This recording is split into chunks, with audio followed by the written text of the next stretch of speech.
Here's a reminder of some of the techniques we learnt in the flamenco workshop. The first thing we did was study the two ways of striking a string. So for fast runs, or a continuous melodic run, we use what's called the rest stroke, or apoyando stroke. This is where the finger moves towards the front of the guitar in a downward direction, striking the string and literally coming to rest on the adjacent string, hence the word rest stroke. It's a very powerful stroke, and when used with index finger and middle finger, it can be quite rapid.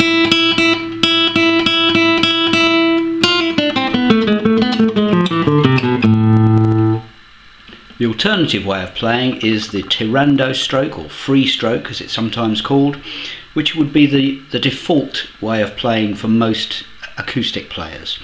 That's where you strike the string and miss the adjacent string, so in a more upward direction.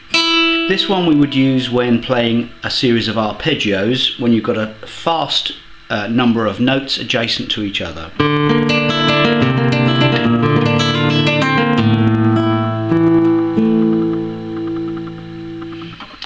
We then looked at the nemesis of the flamenco player, which is the rasgueado. For a standard rasgueado, this is what I suggest. You place the thumb on the thickest E string and curl your hand up into a very loose fist. You then release each finger one at a time, starting with the little finger, flicking as hard as you can and as precisely as you can the strings.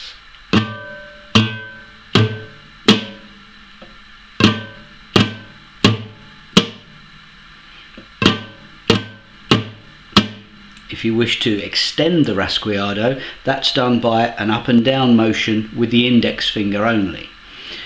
The rhythm we learnt was this one. Everyone always gets this time wrong. Everyone always gets this time wrong.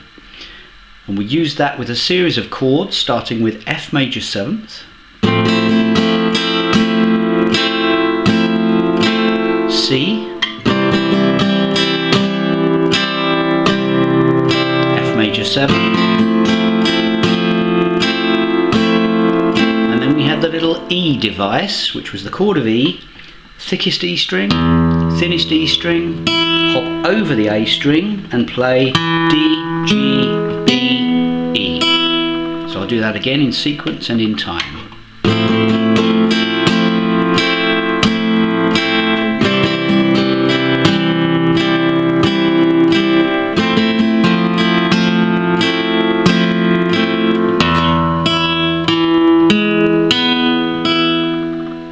If you wish to do a variation on that, the second time you play it, try putting the little finger on the 3rd fret of the thinnest E string as you play the F major 7 and the C chords. It sounds like this.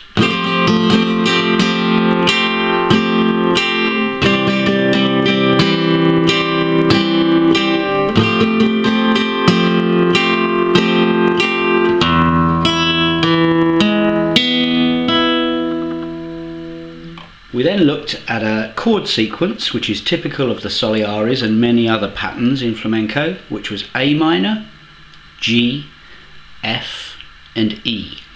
And we did that using simple bar chords and an arpeggio in the right hand. Adding the little finger on fret 7, moving down to the 3rd fret for G, the little finger, 1st fret for an F, and then our E device.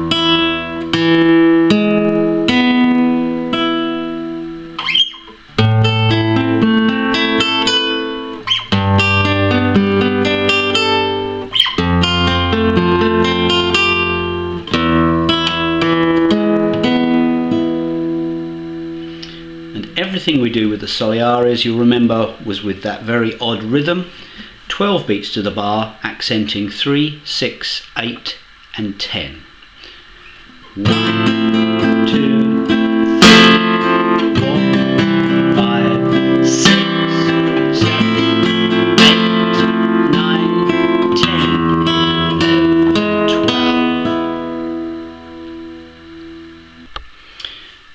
We then looked at another rasguiado, a triplet rasguiado called an abanico. This is created by the back of the thumbnail brushing up against the strings, the second finger going down, followed by the thumb going down. In an even as possible way. The way to do this is to try and rotate the hand in this direction for as little movement in the arm and hand as possible. So up with the thumb, down with the second finger, down with the thumb.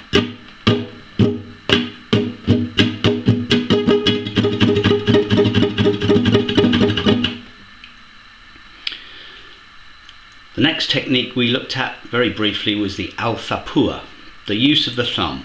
And for this you may remember we used a little piece of James Bond along the way. Basically what happens is the thumb strikes one string, then the next two or three, doesn't matter which, and then the back of the thumbnail comes back up again. So we get this kind of thing.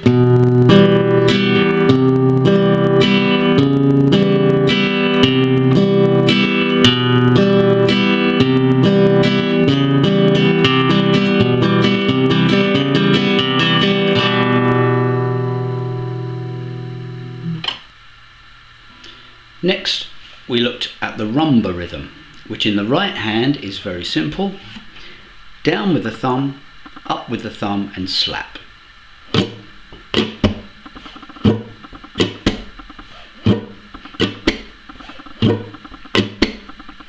We can make that a little bit more extended by using the first finger coming up, down, up, following that sequence. So down, up, slap, up, down, up, slap, up, down, up. And we did that with a very similar chord sequence, but this time in the key of E minor. So what I made you do was an E minor chord using fingers 3 and 4 in the left hand, which is a bit unusual, but that allows us to change chords very easily.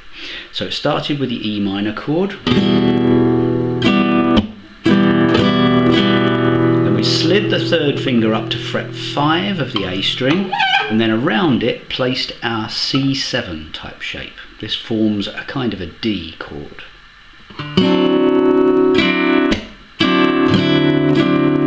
We slid that chord down to the first fret and played a C7.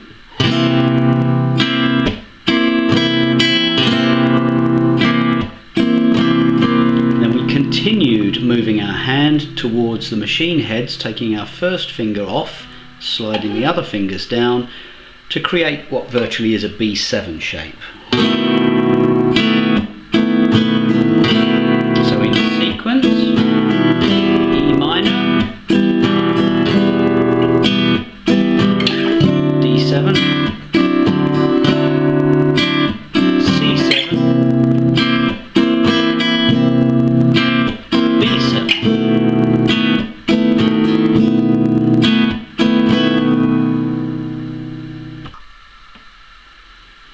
Next we added a melody to our rumba in two parts, a melody and a harmony. So the melody was starting with the third fret of the E string, second fret, open E. Go back to the second fret of the E string, open E, third fret of the B string, open E, third fret of the B string, first fret of the B string, fourth fret of the B string, first fret of the B string, open B. So.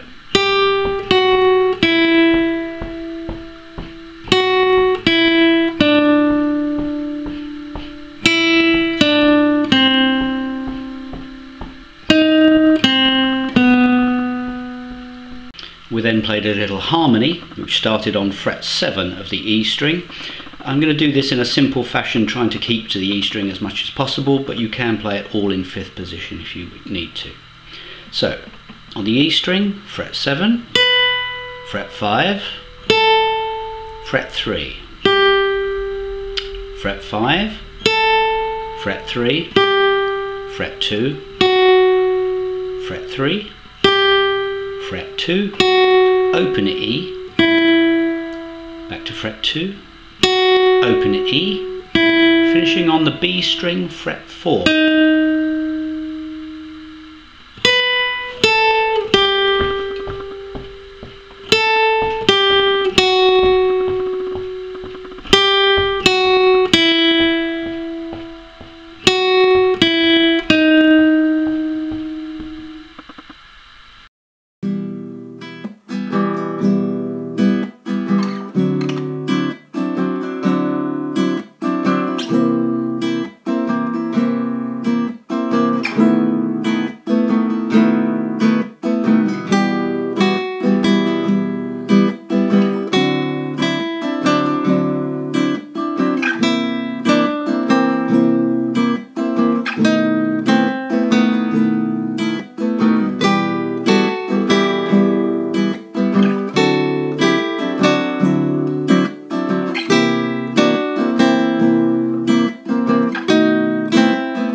Lastly, we looked at the guajiras, which started with a simple E chord in the left hand. In fact, you only need hold down the first fret of the G string. In the right hand, the thumb plays the thickest E, one finger each for the nylon strings. Boom ching ching. Then the second finger of the left hand came over to play fret 2 of the thickest E string. Boom ching. Then the little finger stretches up to fret 4 of the thickest E string. Just play that one note on its own. So that was.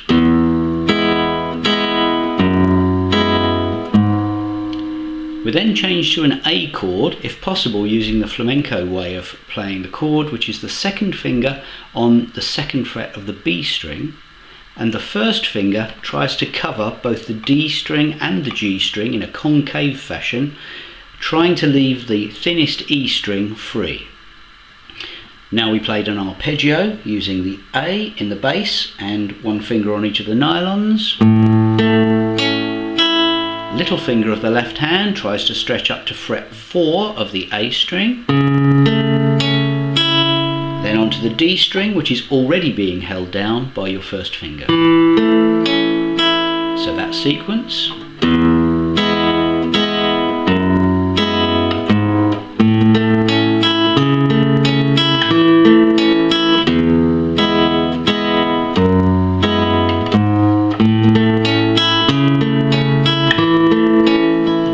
A similar pattern using the D chord, using a half bar on the second fret with the first finger and the second finger in fret 3 of the B string, hitting the D string with the thumb, boom ching ching. Third finger of the left hand then reaches fret 4 of the D string, back to our A chord.